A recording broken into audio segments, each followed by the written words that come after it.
Thank you, Chancellor Griffith and Minister Gaskin. I'm happy to be here in Guyana again. I'm becoming now a regular once-a-month visitor, more ways than one. But I think what I would like to do tonight, given that Towne is such a well-known brand, even in Guyana, where we haven't started to open a business yet, I'm so taken aback because every time I come, the customs officers and the immigration officers start to fall in love with me. And I don't have to stand up in line too long, which is nice. Now that has happened in Trinidad too, so I don't want to give away the secret. But certainly, there seems to be some degree of excitement, although we really haven't launched any sort of PR campaign yet. It's about to happen, because tonight what I would like to do would be to sort of give you a little idea of, what Movie Towne is and who I am and my journey. A journey that started maybe 35 years ago, to lead me now into Georgetown with our 5th Movie Towne Cineplex. The impact it's had on Trinidad and why we felt we wanted to come to Guyana. I mean, other than the fact that they want me to always say I'm a returning son of the soil and not so much a Trinidadian investor. But I was born in Guyana way back when. And of course, with the events that took place in the 1960s, we migrated to Trinidad. And of course, I became a Trinidadian and felt that I would try to do my best, because as Chancellor said, and the Minister, that a lot of Guyanese come to Trinidad and have done exceptionally well, whether they're airline pilot, whether they're insurance brokers, and doctors and lawyers. And strange enough, they seem to have a latent talent that all over the world now, you see them, and I do visit Toronto quite often, and there are Guyanese all over the place and doing very well. So I felt it might be interesting and maybe informative at this time for this opportunity to sort of give you a little idea of my journey. Very simple, and where it has taken me to, and how I would think I need to build on that. As many times one questions where you really want to go in your life. But as you get older, you get quieter and you start to think a little deeper. And I think that's what has helped in a way to make the decision to come to Guyana and see where that takes us. But it's been a wonderful journey for me. I never anticipated that I would be sort of catapulted to where I am today, that I can access ministers. Now let me say, not that I'm politicizing and the government, but the ministers in this government have been very receptive. I have not had to wait more than 5 minutes to see any of them. And I have gone and said that when I talk to the Trinidadian ministers who like to keep it 5 hours. So you have an advantage right off the bat. But I must say, coming to Guyana, yes, we're coming as investors and so on, and of course they will try to facilitate us. But exceptionally warm, and I hope it keeps that way, right through, and very, very attentive and very willing to help. And this is what has helped us to say, we made the right decision. Now, I go back in time when I went to school in Canada. I graduated with a business degree at the University of Western Ontario. And like every kid coming out of university and graduating, you want to change the world, but you don't have much money in your pocket, you don't know what to do. And at that time, I went out into trying to find a business. Got a job as an accountant, but I didn't like it. Dad wanted me to be an accountant, so that's what most people do. They try to please their parents at that time.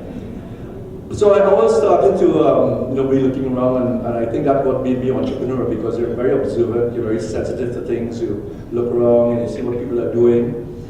And my first business, when I decided to leave the accountancy position, was in Trinidad. When I returned, and I joined the same company I was working for in Canada, in Speed Market Mitchell, which is KPMG today. And I was lucky because business and success is all to do with timing. And I got into a simple little business. Didn't take much to do what I did. It was put a coin in a amusement machine, Pac-Man, and it became very popular. And I became known as the video king, right? And that was my first business, and it was called Games World. I used to know that, and maybe it happens at the airports here, where when one person is going away, and the whole village turns out to wave them, or the whole village turns out to welcome them. And there was nothing to do with the airports. So I saw that as an observation and opportunity, and I got into the video arcade business. Very simple, and it was called Games World. And strange enough, it was, when I look back in time, the first game I started was a video game called Killy Rama.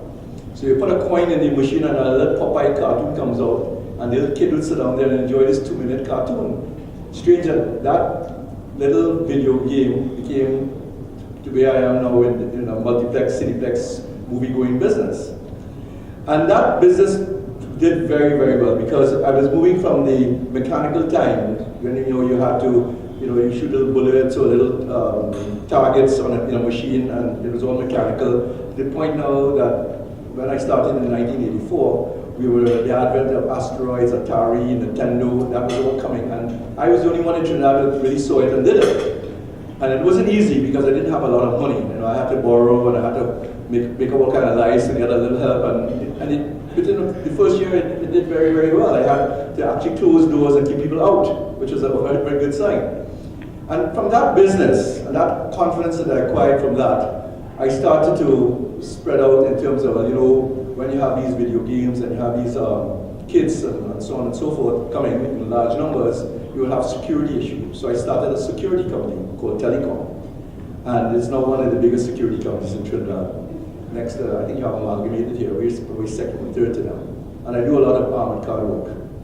On top of that, I got involved. I was talking to Paloma and telling her how I love horses. And even when my father and my grandfathers were here in the old Demerara Turf Club, we used to have horses then.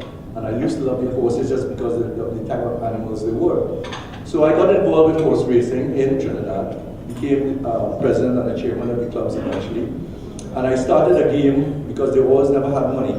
I started a game that was called the Jackpot 6, which is now what we have in Trinidad called the National Lottery, National Online Lottery. And I tied up with, again, researching and finding out what works, what isn't works. And I started the online lottery in Trinidad, which contributes something like 1.6 billion TT dollars to the economy every year. So that was another one of my successes and interventions. Of course, going into the online system, I had my security company, I had the arcade business.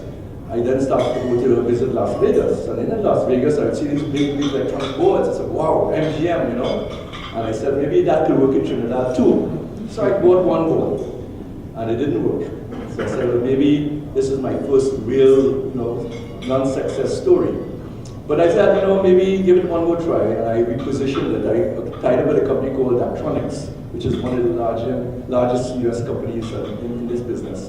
They do these scoreboards, you see in the football matches and so on. Very, very big. And I started to say, I'm going to try again. And I'm going to try again, and I did. And I put the sign this time on a home on the highway, and then everybody saw it, and everybody started to say, well, this is a good idea, let me advertise. So everybody started to buy time on the boards, and it became another success. And I call that company Sci-Tech, and I'm now one of the leading online and digital boards. I've done the boards in St. Lucia for the cricket. I've done the World Cup boards in a number of islands in Trinidad when they had the Junior World Cup. I did the Queen's Park Oval and so on and so forth, the National Stadium. And right now it's kind of dried up, things have got a little tough in Trinidad, and there's not much business happening. But we do have a network of boards, and I still advertise. Even in my movie towns, we have digital boards now. So that became another success story. It's still around. And of course, in trying to sell advertising time, and I did most everything on my own. I didn't have a big staff at that time. And I started to look at advertising movies on these boards, and that's how I started to find out a little bit more about what a cineplex was. At the time, the person told me, why don't you look at the cineplexes? This was like in the 2000 era. And I said, well, what's a cineplex? It was that bad. And is it a mathematical thing? It's something very, very sophisticated. And I started to talk and research, and I started to get very excited about it, because in Trinidad we didn't have that. We had one screen. This is in the year 2000. Everybody knows you had VHS and Betamax then. Nobody was going to these movie theaters anymore. And of course, trying to put the project together and see the kind of money involved, I mean, everybody's laughed at me, all the banks, and I was like, you're crazy. I mean, the guy is selling a movie theater in TT dollars, I don't have the conversion numbers here, but like at $10, and I was coming on it with my proposal to sell it, to go to a movie at $25, so that was crazy. What was going to go there? And my persistence, which I think I reflect in the past, is what makes me an entrepreneur, because I didn't give up. I said, I believe when I go to Miami, I go to these cineplexes, I find it's a great place, it's a wonderful place to be, and I enjoy the movie so much more. And of course, I will meet 10,000 other Trinidadians going to doing the same thing. I said, well, wait a minute, why are you all in Miami watching a movie like Titanic is a movie, and nobody watching a movie in Trinidad? So it's something made me think, But it was a lot of money, and I went to the banks, and I went to every bank in Trinidad. Everybody turned me down, and back and forth for another 2 years, trying to say that the country needed something like this, needed to be entertained. And of course, I started to visualize what product I would bring to the market if I was able to secure the financing. And as time would have it, and as things would have it, it started to come together. Persistence, bringing in consultants, presenting to the boards of the banks, and fighting and not giving up. And when I say I had that experience of meeting ministers in Trinidad at the Keep 5 Hours, that's where I learned that from. That was so true, because I was really not a person known in the business world. And every minister in Trinidad, I used to have to spend 3 or 4 hours to see them, and sit down, and then they would be going, you still here, boy? I say, yes, minister, I'm still here. And would I a different person? I don't think it would have happened. I probably would just give up and walk home, and nothing would have happened, and movie would not be what it is today. So in a way, I look back and I pat myself and I just, well, at least you persisted and you succeeded.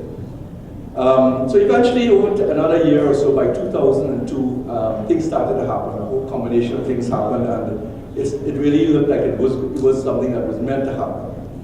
And the first movie was born in Vedas Bay, Port Spain.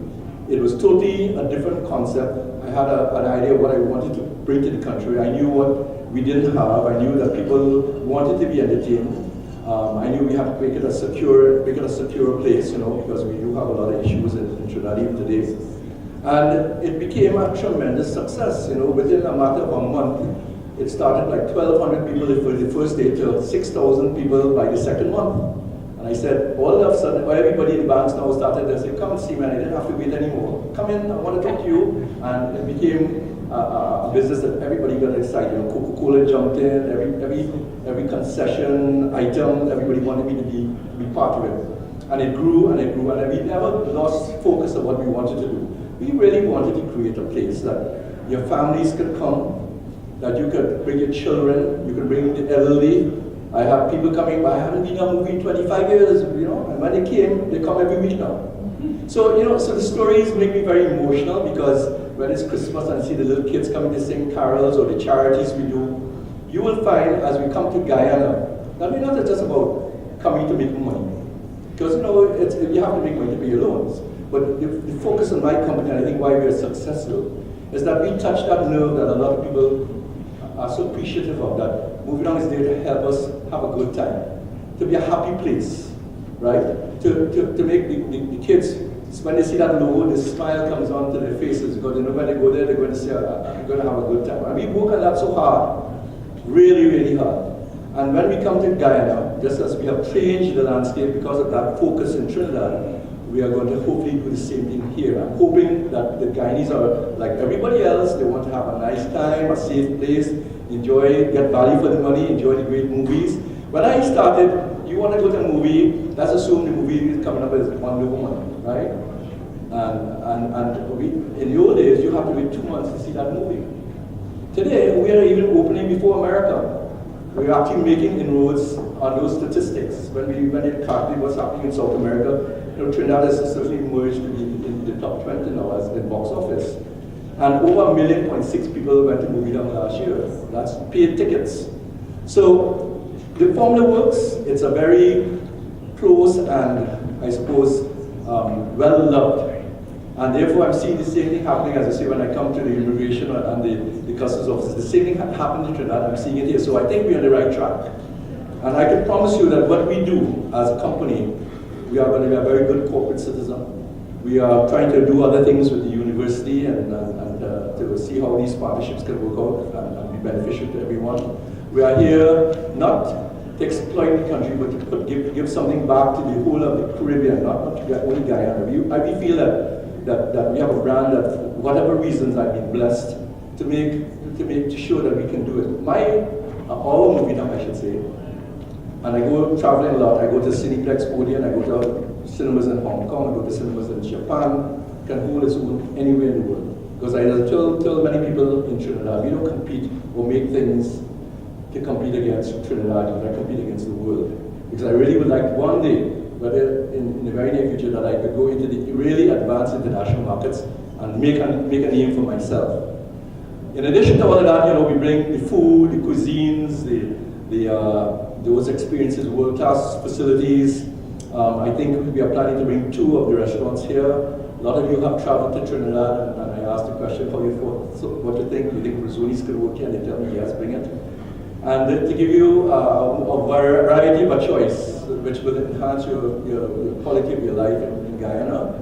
We're going to be doing things with the children all the time. We do have the secondary schools. We do scholarships for the children in video. Not everybody is an academic in terms of maths and English. We try to extend that to the arts. So a lot of you maybe in the arts, come and tackle me afterwards and tell me what I can do to help to build up those sort of arts and art classes and stuff like that. So I'm very, very, very, I suppose, happy to be here. I'm very happy. I'm excited. My directors are excited. I have one sit down there, and we talk a lot about what we can do when we see these opportunities. We are going to definitely change Guyana in a positive way, and I hope the minister and all of them appreciate the fact that I'm coming here because we want to be here. We want to do something for Guyana, and because I am a Guyanese, I think it's my time to put back into the communities. And we are doing in St. Lucia, St. Vincent with Dr. Gonzalez. We are doing maybe something in Canada. There's a big diaspora of Caribbean people. And to build, and let's see where this journey takes me. I'm just like, I'm happy to be doing what I'm doing. I enjoy what I'm doing. Paloma asked me how come I'm looking at my horses and things on my phone. I'm not worried about, this cost overrun and that problem we're having in the business here, because as you get older, you change your focus, where it is you want to be. And so I would say in ending that it's happy to be here. There are a lot of things in Guyana that need to be done. I would like to ask the minister, start to educate your drivers and the way you drive in this country. I'm not sure that was bad, but Guyana is a little worse. But we come up here, this is what cinema will do. We have a focal point in our cinemas where even in Trinidad now, because of the crime, I told my staff, I said, marketing, get inspirational. I want to see messages out there. I want to hear the kind of music, the wind beneath my wings, and tell people that the country don't give up. There's a lot out there to be angry about. The man in the street, I sometimes sympathize with them. But we need to inspire and feel like there's hope, there's more, still better to come. So in Guyana, I would say let's look at maybe education on how to drive and how to use the pedestrian. I had a whole week where you didn't see I was in the backseat there, usually. I was holding my head, boy, I said, how you missed that one, I don't know, you ride down the window, you start to get out, that's how we drive up. Anyway, so I'm here to help. I think I've done well. I have to thank God and blessed. I have a family is very much, very on board. My wife is, she's not here, but she's very much into religion, and I think they tell me she prays so hard for you, that's why you're successful. Whatever it is, thank you. I surround myself with as many people as possible that are good people, and we want to contribute to make Guyana a better place. So thank you so much, everyone.